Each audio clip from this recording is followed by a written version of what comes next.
The dress was the color of a full moon.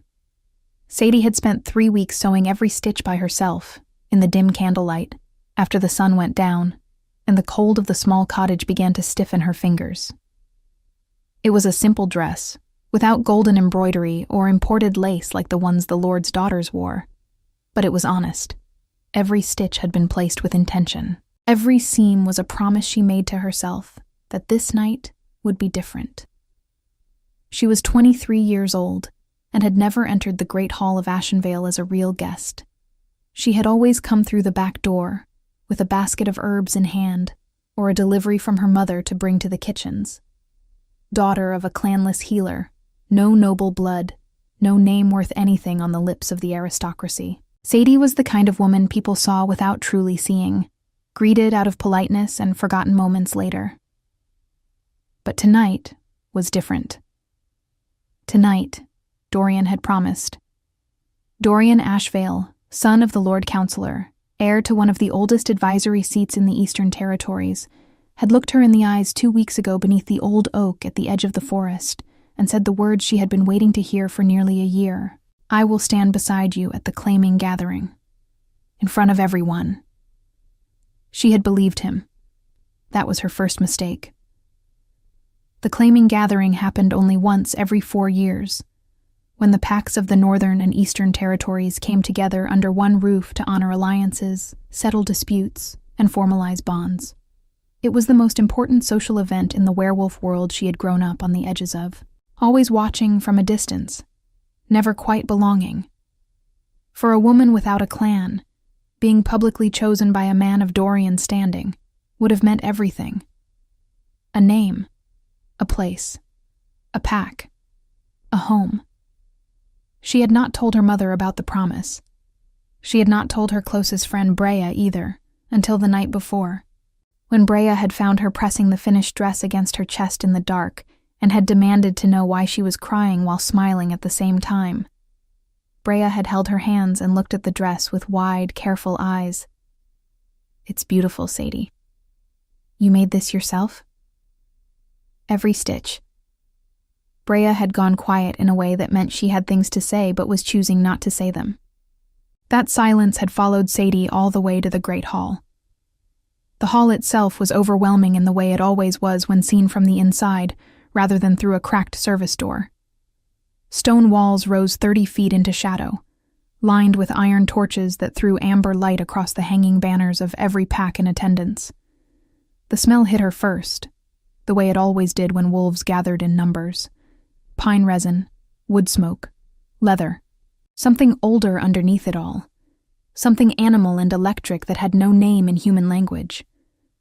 Long tables of dark oak ran the length of the hall, already crowded with wolves in their finest, lords and ladies of the packs, beta officers in formal tunics, alpha heirs with the particular way they held their shoulders that announced their rank before a single word was spoken. Sadie stood near the entrance for a moment, letting her eyes adjust. She had braided her dark hair with a thin ribbon she'd dyed herself. She wore no jewels because she owned none worth wearing. The dress was enough, she had told herself.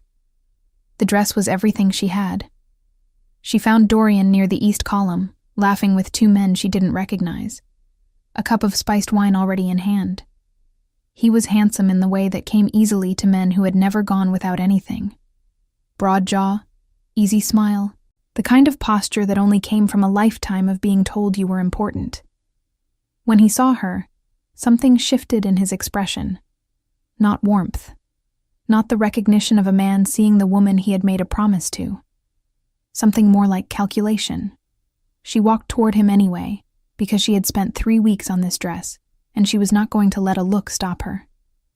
Sadie, he said, and his voice was pleasant in the careful way of someone who was being overheard. Dorian.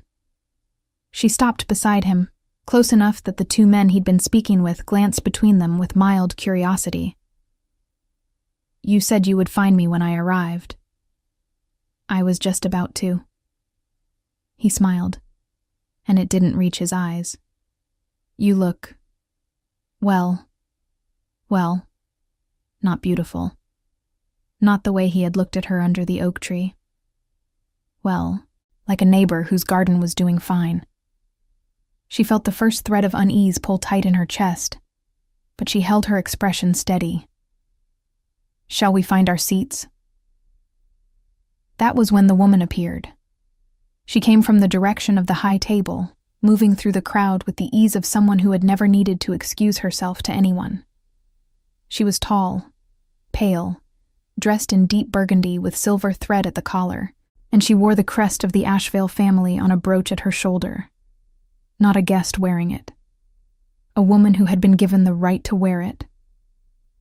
Dorian's posture changed the moment he saw her. Straightened. Opened. "Mira," he said, and that was the voice Sadie had thought was hers. The woman, Mira, reached them and placed a hand on Dorian's arm with the familiarity of someone who had already been told yes. She looked at Sadie with polite, distant eyes. "Is this one of the kitchen staff?" she asked, not unkindly, just honestly, which was somehow worse. The hall did not go silent. The world did not stop. The torches kept burning, and the wolves kept drinking, and the banners kept hanging from their iron rods. But something inside Sadie's chest cracked cleanly in two, like a branch under the first real weight of winter snow. Dorian did not correct the woman. He glanced at Sadie once, and what she saw in his eyes was not cruelty. It was something more ordinary than that. It was relief. Relief that he hadn't had to say it himself. "I think there may have been a misunderstanding," he said quietly, for her ears only, leaning just slightly closer. "My family has expectations. You understand." She understood perfectly. She did not cry. She would not give him that, or the hall, or the watching eyes she could already feel beginning to collect around this small, quiet disaster, like wolves scenting something wounded. "Of course," she said. Her voice came out even. She was proud of that, afterward, for a long time. "Enjoy your evening, Dorian." She turned. The dress moved around her ankles like water. She kept her chin level and her hands still at her sides, and she walked toward the far end of the hall where there was a side corridor that led to a courtyard, and from there to the road home. She had almost reached it when she heard the voice, not directed at her, directed at someone nearby, low and unhurried and carrying the particular weight of a man who never needed to raise his voice to be heard. "Whoever ends up with her," the voice said, with what sounded almost like quiet conviction, "will be extraordinarily lucky." She stopped walking. Not because the words were flattering, but because of the tone. It wasn't the tone of a man making polite conversation or offering empty comfort to someone nearby. It was the tone of a man stating a fact he had already decided was true. She turned, slowly. There were 3 of them standing near the stone archway to her left, and the hall seemed to give them space the way water gives space to stone. The tallest stood slightly apart from the other 2, a cup in his hand that he hadn't touched. Dark clothing with no unnecessary ornamentation. Eyes the color of winter bark, steady and unreasonably calm, fixed on her with an attention that made her feel, for the first time that evening, like someone was actually seeing her. She had never seen him before in her life, but every wolf in the hall, she realized, had gone just slightly quieter in his vicinity, and the crest on the ring he wore was one she recognized, even from this distance, the royal seal of the Alpha King. His name moved through the hall like a current beneath still water. Sadie didn't hear it spoken aloud. She didn't need to. The way the crowd repositioned itself around those 3 figures near the archway said everything that a name could have said. Shoulders turned. Conversations lowered. Even the most powerful lords in the room, men who carried themselves like they owned the stones beneath their feet, adjusted their posture almost imperceptibly, the way tall grass bends when the wind changes direction without announcing itself. The Alpha King of the Northern Throne had not been expected at the claiming gathering. Or perhaps he had been, and no one had told the people who mattered least, which, until approximately 4 minutes ago, had included Sadie. She stood in the space between the corridor and the hall, not quite leaving, not quite staying, caught in the particular paralysis of someone who has just had the ground shift beneath them without warning. The dress that had felt like armor an hour ago now felt like exactly what it was. Fabric she had cut and sewn alone in a cold room, hoping it would be enough. The man with the winter bark eyes was still looking at her. Not with the hunger some men used as a substitute for attention. Not with pity, which she would have found unbearable. With something more patient than either of those things. Observation. The look of someone who had already filed something away, and was now simply confirming what he'd noted. It was the man to his left who moved first. He was built like someone who had been designed specifically to be difficult to ignore. Broad through the chest, with dark copper skin, and a jaw sharp enough to cause problems. He wore his formal tunic with the collar open one button too many, which on anyone else would have looked careless, but on him looked like a deliberate refusal to be formal. When he smiled, it arrived on his face like it had been waiting just behind his expression for the right moment. He crossed the distance between them with the ease of a man who had never been turned away from anything in his life. "I want you to know," he said, stopping just inside the comfortable edge of her personal space, "that I agreed with everything he just said, completely, without reservation." Sadie blinked. "You were listening to my conversation?" "Everyone in a 12-foot radius was listening to your conversation. The difference is that I'm the only one honest enough to admit it." He extended a hand. "Cade, Beta Commander of the Northern Throne, and you are the most composed woman I've seen in this hall tonight, which is saying something, because I've been watching since the doors opened." She looked at his hand for a moment before taking it. His grip was warm and firm, and lasted exactly the right amount of time. "Sadie," she said. "Just Sadie? For now." He grinned like she'd said something that pleased him more than he'd expected. The second man appeared at Cade's shoulder with the energy of someone who moved through spaces the way smoke moved through cracks, without friction and without announcement. He was leaner than Cade, with lighter eyes, and the kind of face that looked like it was always on the edge of a joke it hadn't decided to share yet.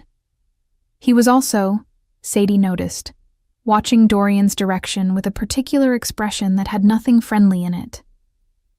"Finn," he said, by way of introduction, then immediately, "that man over there told you there was a misunderstanding." It wasn't a question. "You were also listening," Sadie said. "I was paying attention. There's a difference." Finn tilted his head slightly.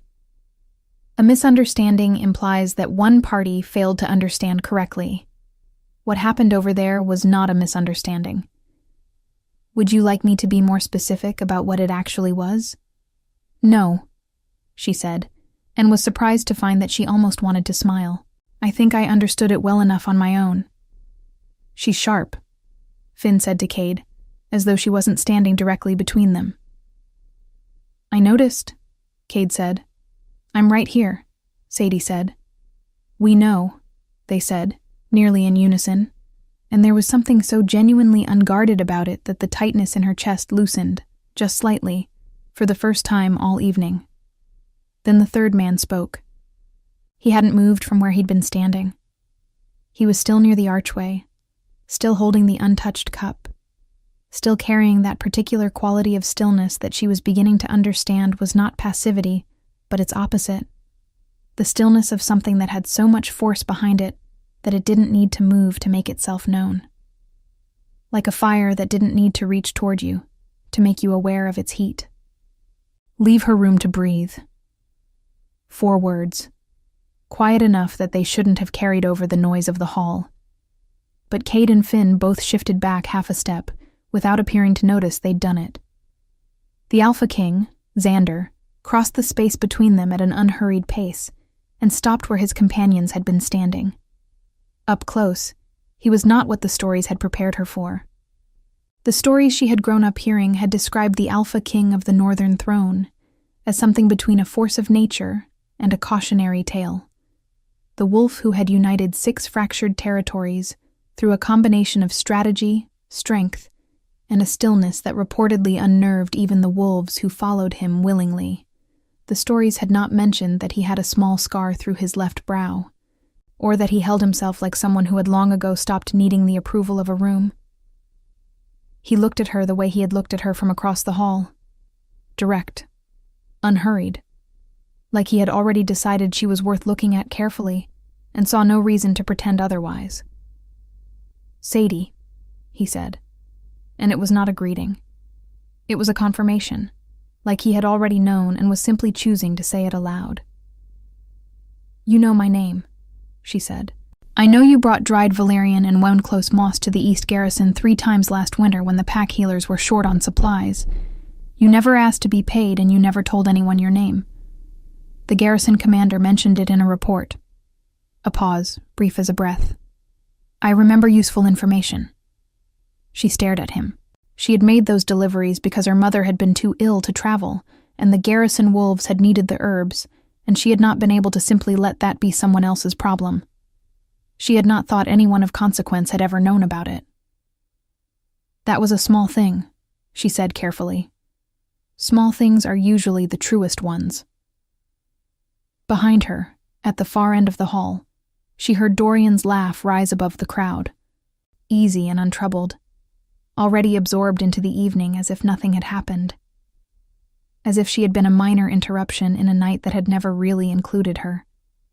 She felt Xander notice her attention shift in that direction, not because he followed her gaze, because something in the quality of his stillness changed, just slightly, the way a wolf's ears adjust toward a sound before the rest of the body follows. "He made you a promise," Xander said, still quiet, still level. "He changed his mind," she said. "It happens." "It does," he agreed. And then, after a moment that felt longer than it was, "It says more about the mind that changed than about the promise that was made." Sadie looked at him directly for the first time since he'd approached, and she found that he was already looking back, which should have felt invasive, and instead felt like something else entirely, like being recognized by someone who had no reason to recognize her, and choosing to do so anyway. From across the hall, she watched Lord Councillor Ashvale approach his son with a satisfied expression, watched Dorian accept a congratulatory clasp on the shoulder from an older lord, watched Mira take his arm, with the practiced ease of a woman who had known this outcome long before tonight. And she stood here, in her hand-sewn dress, between a grinning beta commander, an ironic strategist, and the most powerful alpha in the northern world, who had just told her that small things were usually the truest ones. "Why are you being kind to me?" she asked Xander, because she had spent enough of her life being surprised by kindness that she had learned to ask the question plainly, rather than waste time pretending she wasn't surprised. He considered this with the seriousness it deserved. "I'm not being kind," he said finally. "I'm being accurate." Somewhere behind her, Brea appeared at the corridor entrance with wide eyes and an expression that said she had witnessed at least the last several minutes, and was not sure if she should approach or simply stand very still and hope no one noticed her. Sadie caught her friend's eye. Brea mouthed something that looked very much like what is happening. Sadie had no answer for that yet, but for the first time since she had walked through the front doors of the great hall of Ashenvale, in a dress the color of a full moon, she did not want to leave. The night deepened around the hall like a tide coming in slowly. Torches burned lower in their iron brackets. The long tables filled with the remains of the feast, bones and bread and the dark rings left by wine cups on old oak. The noise of the gathering had settled into something more relaxed, and therefore more dangerous. The particular looseness that came when wolves had been eating and drinking for hours, and the formal ceremonies of the evening were giving way to the informal politics that were always the real reason everyone had come. Sadie had not left. She was not entirely sure how that had happened. One moment she had been standing near the corridor with every intention of walking home through the cold and spending the rest of the night pretending the evening had never occurred. The next, Kate had produced a cup of warm spiced wine from somewhere and pressed it into her hands with the energy of a man completing a necessary task. And Finn had said something quietly, cutting about the embroidery on Lord Ashvale's ceremonial tunic that had made her press her lips together to keep from laughing. And Xander had looked at her over the rim of his untouched cup with an expression that was not quite a smile, but contained all the essential elements of one. And she had stayed. Brea had been absorbed into the group with the seamless efficiency of someone who had been waiting her whole life for exactly this kind of evening. She sat now at the nearest table beside Finn, who was explaining something about pack border disputes with the animated energy of a man who found everything genuinely interesting, and Brea was listening with the careful attention she gave to things she was quietly filing away for later examination. Sadie watched her friend for a moment, and felt something warm move through her chest. Brea had grown up alongside her on the edge of Ashenvale, equally clanless, equally overlooked. She deserved a night where someone paid attention to what she said. "Your friend," Xander said from beside her. He had moved at some point from the archway to the space at her left, close enough to speak quietly without being overheard. "She's known you a long time. Since we were children. Our mothers traded remedies." Sadie looked down at the wine cup in her hands. She was the first person I told about tonight, about what Dorian had promised. What did she say? Sadie considered being diplomatic about it. She didn't say anything. She went very quiet, which is what Brea does when she thinks something is going to go wrong and doesn't want to be the one to say it. She was right to be concerned. "Yes." A pause. "She usually is." Xander was quiet for a moment in the way she was beginning to recognize as characteristic of him. Not the silence of someone thinking about what to say next, but the silence of someone who was comfortable enough with the present moment not to feel the need to fill it. "How long did you know him?" he asked.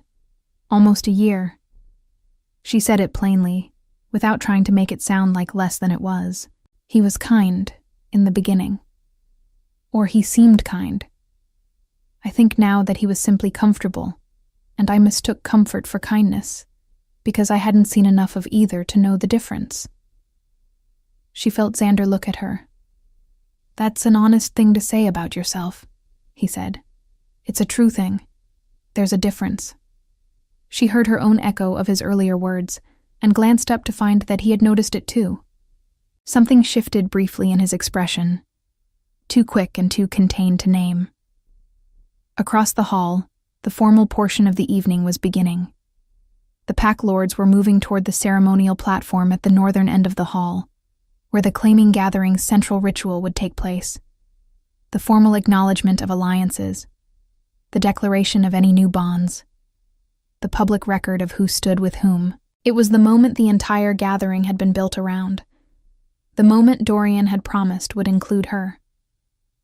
She watched him take his place near the platform with Mira at his side, and she felt the last thread of something she had been carrying for nearly a year finally release. Not painfully, just finally. Like setting down a basket you had carried so long you had forgotten it was heavy. "You should be up there," she said, nodding toward the platform. "You're the Alpha King. They'll be expecting you." "They'll wait," Xander said, with the complete absence of concern of a man who had never once in his life needed to hurry toward anyone's expectations. "That's a very calm way to be the most powerful wolf in the room." "Power that needs to announce itself isn't power," he said. "It's performance." She looked at him. "Did you just say that to sound impressive? Or do you actually believe it?" The almost smile appeared again, and this time it lasted a fraction longer. "Both things can be true." Before she could answer, a disturbance moved through the crowd near the platform. Not loud, not violent. The specific kind of social disturbance that happened when someone said something in a voice slightly too large for the space, and the words spread outward through the room like rings on still water. Lord Councillor Ashvale's voice, rounded with wine and satisfaction, carrying further than he likely intended. Finest match the family could have made. Dorian had the sense to see it in the end. That other business, the healer's girl, was never serious. A passing kindness. You know how young men are. A passing kindness. Sadie stood very still. She did not turn toward the sound. She did not change her expression. She had spent years learning how to receive small humiliations quietly, because making a scene had never been a luxury available to a woman without a clan, without a name, without anyone powerful enough to stand behind her. But her hands tightened on the wine cup. Xander had gone very still beside her. It was a different quality of stillness than before. Before it had been the stillness of water. Now it was the stillness of something beneath water, something with weight and direction, waiting. "Sadie," he said quietly. "I'm fine," she said, which was partially true. "I know you are," he said. "That's not what I was going to say." She looked at him. "I was going to ask," he said, with the same unhurried calm he brought to everything, "if you would walk with me to the platform." The hall seemed to breathe differently for a moment. "Why?" she said carefully. "Would you ask me that?" "Because I am going to stand up there in approximately 4 minutes and make several formal declarations in front of every pack lord in the Northern and Eastern Territories." He looked at her with those steady winterbark eyes. "And I would prefer to walk there with you beside me rather than leaving you standing here alone, while a man who doesn't deserve the floor space describes you as a passing kindness." The silence between them was different from the silences before. It had weight to it now. Shape. "You barely know me," she said. "I know you brought medicine to wolves who needed it and never asked for recognition. I know you spent 3 weeks making a dress for a night that disappointed you, and you still haven't let it break your posture. I know that in the last hour you've been funnier and sharper and more honestly spoken than anyone else in this hall." A pause. "I know enough." From the table nearby, Brea had gone completely silent. Finn had also stopped talking, which was apparently a rare enough event that Cade was looking at him with mild alarm. Sadie looked down at the wine cup in her hands, at the dress she had made stitch by careful stitch, at the floor of the great hall of Ashenvale, which she had only ever entered through the back door. She thought about Dorian's voice saying misunderstanding like it was a door he could simply close. She thought about Lord Ashvale saying passing kindness to a room full of people who would believe him because he had a name and she didn't. She thought about Xander saying small things are usually the truest ones. She set the wine cup down on the nearest surface with a steadiness that surprised her. "All right," she said. She watched something move through his eyes. Not triumph, not satisfaction. Something quieter than either of those things. Something that looked almost like relief, as though he had been waiting for this answer longer than the last 4 minutes. He offered his arm. She took it, and they walked together toward the platform at the northern end of the great hall, through the parting crowd, past the pack lords and the beta officers and the ladies in their imported lace, past Dorian, who turned at the sound of the shifting crowd and went very still when he saw who was walking and who was walking beside whom. Sadie did not look at him. She kept her chin level, her hand steady on Xander's arm, and she walked toward the platform like a woman who had always been heading there, who had simply taken the long way around. Behind her, she heard Brea make a sound that was not quite a laugh and not quite a sob, but contained everything essential from both. The platform was 3 steps above the hall floor, which was enough to be seen by everyone. Enough that when Sadie climbed those 3 steps beside the Alpha King of the Northern Throne, there was not a single wolf in the great hall of Ashenvale who could pretend they hadn't noticed. The pack lords arranged near the platform were the first to adjust. It happened in that particular sequence she was beginning to recognize. First the bodies, shoulders squaring, chins lifting, the instinctive physical recalibration of wolves in the presence of dominant authority. Then the eyes, moving from Xander to her and back again with the controlled urgency of people trying to understand something quickly without appearing to try. Then the voices, dropping to undertones that spread through the hall like wind moving through dry grass.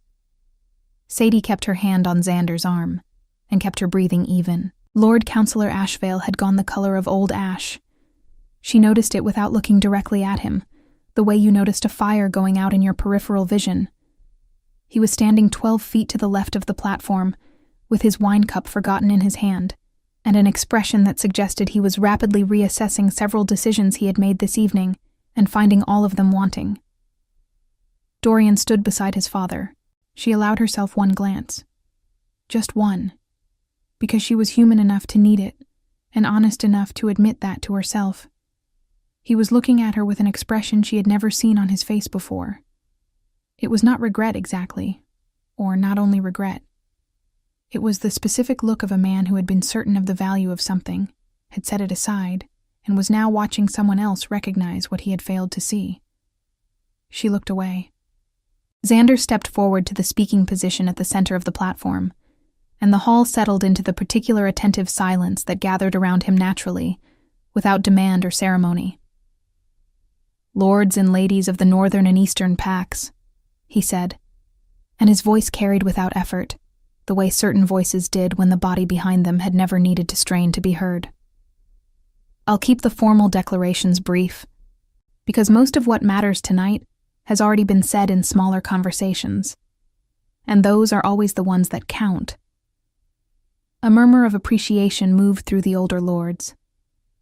Xander had a reputation for dispensing with ceremony that made men who loved ceremony nervous, and men who loved efficiency deeply grateful. He spoke for several minutes about the alliance confirmations, the border agreements, the formal acknowledgments between packs that were the official business of the claiming gathering. Sadie stood slightly behind his left shoulder, where he had placed her when they reached the platform, close enough that her presence was unambiguous, but not positioned in a way that demanded anything of her before she was ready. It was a careful thing to do. She noticed it. When the formal declarations were nearly complete, Xander paused in the way he paused before saying something he had already decided mattered. "One additional matter," he said. "Informal, but worth stating in front of witnesses." The hall was very quiet. "There is a woman standing on this platform who has served the wolves of the Eastern Garrison with consistent, unclaimed generosity for the past 2 winters. She has no pack name. She has no lord's crest. She has, by the standards this gathering tends to use, no formal standing in this room."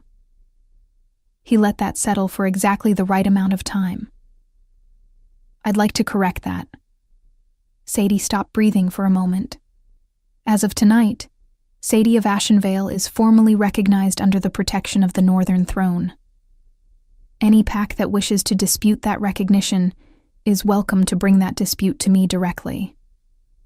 No one moved. No one spoke. Lord Councillor Ashvale looked like a man who had swallowed something that disagreed with him profoundly and was attempting to do so gracefully. Dorian had gone very still. From somewhere in the middle of the hall, Sadie heard a sound she recognized. Brea, failing to entirely suppress something that had started as a sharp breath and was becoming, quietly and with great feeling, tears. Beside her, Finn had apparently decided that this was a moment that called for a long drink of wine. Cade was grinning with the open satisfaction of a man who had known how this was going to end and had been looking forward to it. Xander turned to look at her, and his expression in that private half-second before he returned his attention to the room was not the expression of a man who had just made a political declaration. It was the expression of a man checking to make sure the person he had made it for was all right. She gave him the smallest nod she could manage. Something in his shoulders settled. The formal portion of the evening ended shortly after. The hall returned to its looser, later night rhythm, but the texture of it had changed. People moved differently around Sadie now. Not with the exaggerated deference they showed Xander, but with the adjusted awareness of people who had recalibrated someone's position in their internal map of who mattered. Lords who had not looked at her 2 hours ago now inclined their heads slightly when they passed. Ladies who had moved around her like she was furniture now met her eyes. It was disorienting in a way she hadn't expected. Not unpleasant. Just new. The way all true changes felt new, slightly too large for the shape of the life you'd been living before them. She was standing near the tall window at the eastern wall, looking out at the dark courtyard and the tree line beyond, when she heard footsteps behind her that she recognized already, which said something about how quickly she had learned the particular quality of his approach. "You didn't tell me you were going to do that," she said without turning around. "No," Xander agreed, stopping beside her. "You could have asked me first." "If I had asked you first, you would have said it was unnecessary." She turned to look at him. "It was unnecessary." "It was accurate," he said, which was the second time he had used that word in place of kindness, and she was beginning to understand that for him, they were not different things. She looked back out at the courtyard. The moon was high and full, pouring white light across the stone below, and somewhere beyond the tree line, a wolf was running. She could hear it, the distant soft percussion of something moving freely through the dark. "Why does it matter to you?" she said quietly. "What happens to me?" He was quiet for long enough that she thought he might not answer. Then, "Do you want the practical answer or the true one? Are they different?" "The practical answer is that wolves who give without asking for recognition are rare and worth protecting." A pause. "The true answer is that I noticed you 8 months ago, in the East Garrison courtyard, in the rain, refusing payment from a beta officer who was trying to give you his own ration money because he had nothing else to offer. You told him to keep it, and walked home in the rain and didn't look back once." She stared at him. "You were there," she said. "I was passing through on inspection. You didn't see me. And you remembered that. I told you. I remember useful information." He looked at her steadily. "I also remember things that aren't useful but that I find I can't set aside." The moon was very bright on the courtyard stones. Sadie thought about 8 months of not knowing she had been seen. 8 months of Dorian's comfortable warmth and easy promises, and the way he had said misunderstanding like a door closing.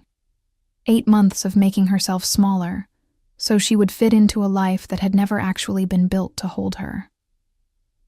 "Xander," she said, and his name felt different in her mouth than other names, like it had more substance, like it required more of her to say. He looked at her.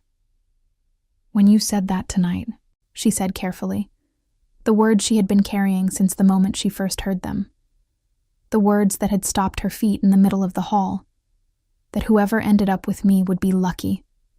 She held his gaze. "I was hoping you meant yourself." The silence that followed was not empty. It was the fullest silence she had ever stood inside, full of the torch warmth from the hall behind them, and the cold coming off the window glass, and the distant sound of the wolf running through the dark, beyond the trees, and the particular quality of a man who was choosing, carefully and completely, what to say next. "I did," he said.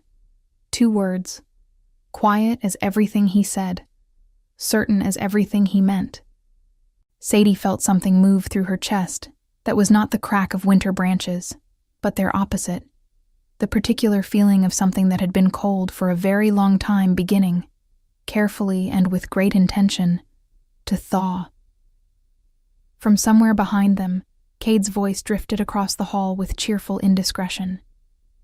"Finn, I believe that's what winning looks like."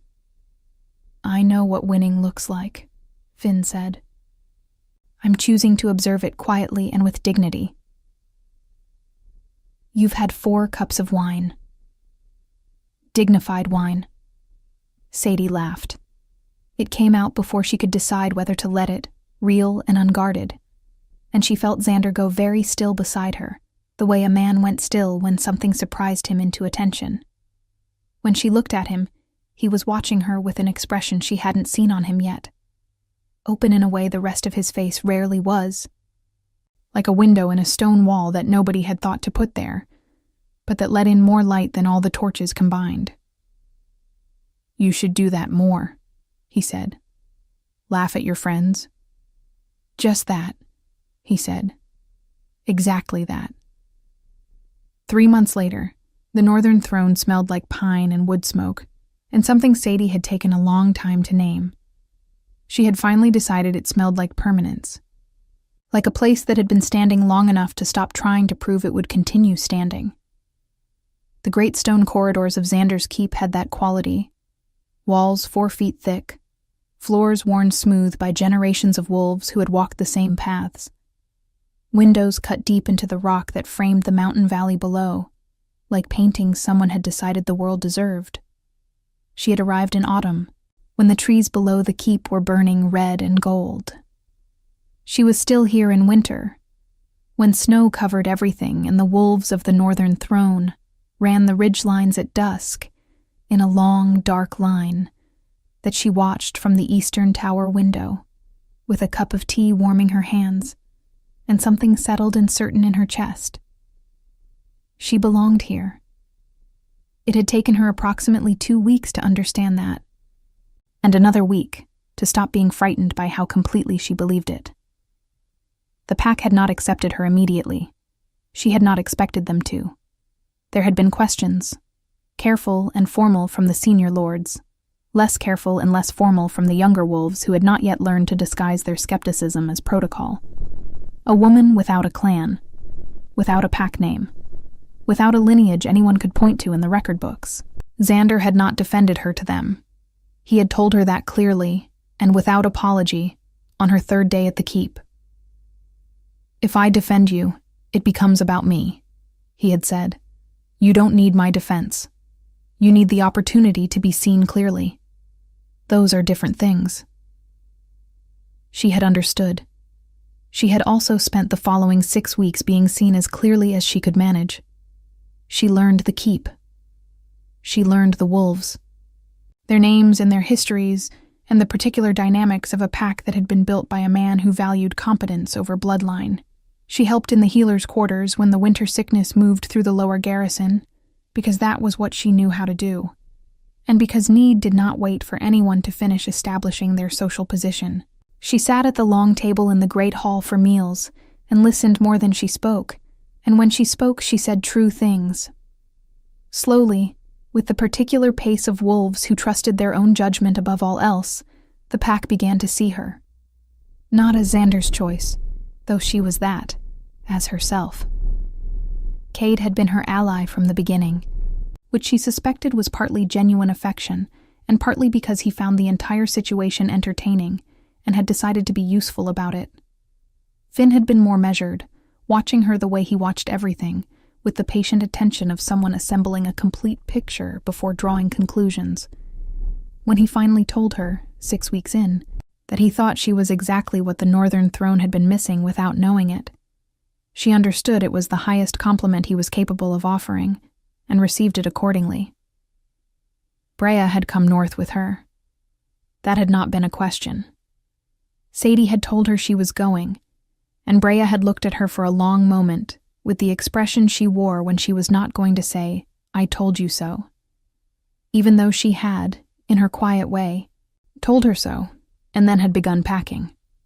Brea was now working with the keep's healers in a capacity that used her actual skills for the first time in her life, and had recently been observed in animated conversation with a quiet, serious wolf from the eastern garrison who had apparently been assigned to accompany the healers on their winter rounds, and had made the mistake of expressing an opinion about medicinal herb preparation in Brea's presence. Sadie had decided not to interfere. Dorian came once. It was 6 weeks after the claiming gathering, on a gray afternoon when the first real snow of the season was beginning to fall. He arrived formally, with his father's colors, and a letter of introduction that Cade received at the gate, with an expression of polite neutrality that Sadie recognized as the face he wore when he was actively choosing not to say something. She was in the healer's courtyard when Cade found her. "He's asking to speak with you," Cade said. "Xander knows he's here. The decision is yours." She thought about it for exactly as long as it deserved. "All right," she said. They met in one of the smaller receiving rooms, stone walls and a single window, and a fire that had been burning long enough to have done its job. Dorian looked like himself, which was to say he looked like a man who was accustomed to rooms receiving him well, and was not entirely certain this one would. He stood when she entered. "Sadie," he said. "Dorian." He looked at her for a moment, with that expression she had seen at the claiming gathering, the one that contained regret, and something more complicated than regret. "I wanted to say," he began, and then stopped, and she could see him choosing between the version of this conversation that made him feel better and the version that was actually honest. To his credit, he chose the honest one. "I handled things badly. What I said that night, the way I said it, it wasn't worthy of what you deserved. I knew it wasn't, even then." "Why did you do it anyway?" she asked. Not with anger, with genuine curiosity, because she had spent some time wondering and had decided she was allowed to know. He was quiet for a moment. "Because it was easier, and because I told myself that easier meant smarter, and I was wrong about that." She nodded slowly. "I appreciate you saying so," she said, and she meant it, which surprised her a little.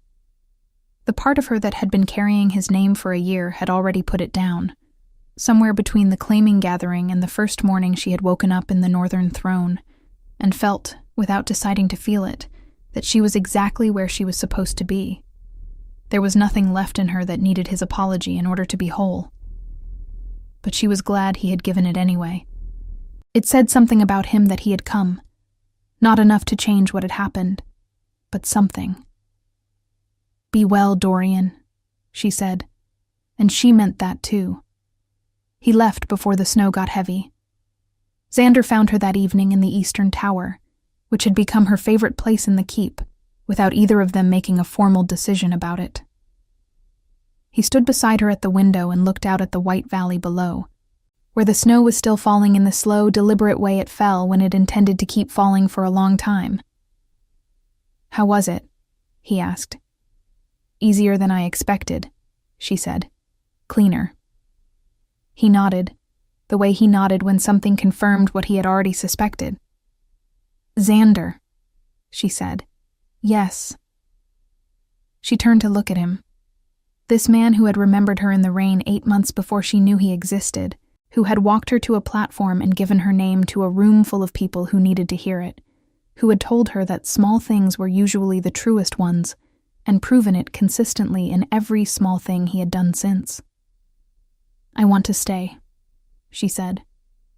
"Not because you offered protection, and not because this is better than what I had before. Because this is where I choose to be. Because you are who I choose." He looked at her for a long moment with those steady winter bark eyes that had seen her clearly from the beginning, before she had known she was being seen. "I know," he said. "I've been waiting for you to say it without any of it being about him." She understood what he meant. He had been waiting for her to arrive at this choice from herself. Not from gratitude, not from the shadow of Dorian's rejection, not from the dazzle of a night that had changed everything. Just from her own certainty, standing on its own ground. "It isn't about him," she said. "It hasn't been for a long time." He reached out and took her hand, and the simplicity of it, no ceremony, no performance, just his hand and hers in the firelight of the Eastern Tower while snow fell on the valley below, was so completely right that she felt it settle into her, like the keep's walls had settled into the mountain, like something that had been finding its place for a long time and had finally, completely, arrived. "Then stay," he said. She did. In the spring, the pack gathered in the great hall not for ceremony, but for the simple fact of being together. Long tables full of wolves who had become, over a winter's worth of shared cold and shared work and shared meals, something that felt to Sadie less like a pack she had joined and more like a truth she had always been moving toward. Brea sat across the table with color in her cheeks and the particular expression of a woman who had stopped waiting for her life to begin and was now simply living it. The serious wolf from the garrison sat beside her, with the focused attention of a man who had found something worth paying attention to. Cade was in the middle of a story that kept getting louder. Finn was pretending not to be entertained and failing. The younger wolves were arguing cheerfully about something that had nothing to do with hierarchy or status or who belonged where. Xander sat beside Sadie at the head of the table, close enough that their shoulders touched, and she felt him there the way she felt the walls of the keep, the way she felt the mountains outside the window, as something solid and chosen and permanent. She thought about a cold cottage and a hand-sewn dress and a promise that had broken cleanly in the great hall of Ashenvale. She thought about 3 steps up to a platform and a voice saying, "I'd like to correct that." She thought about a window and moonlight and 2 words spoken quietly and with absolute certainty. "I did." She looked at Xander. He was already looking at her, the way she had come to understand he often was when she thought he wasn't, with that steady, open attention that had never once made her feel watched and had always made her feel seen. "What?" she said quietly. "Nothing," he said. "Everything." She took his hand under the table where no one could see it, which meant it was only for them, which meant it was the truest kind. Outside the keep, the spring valley was green and wide and full of the sound of wolves running free under an open sky. Inside, Sadie was exactly where she had chosen to be, and that was the whole of it, and it was enough, and it was everything, and it was done.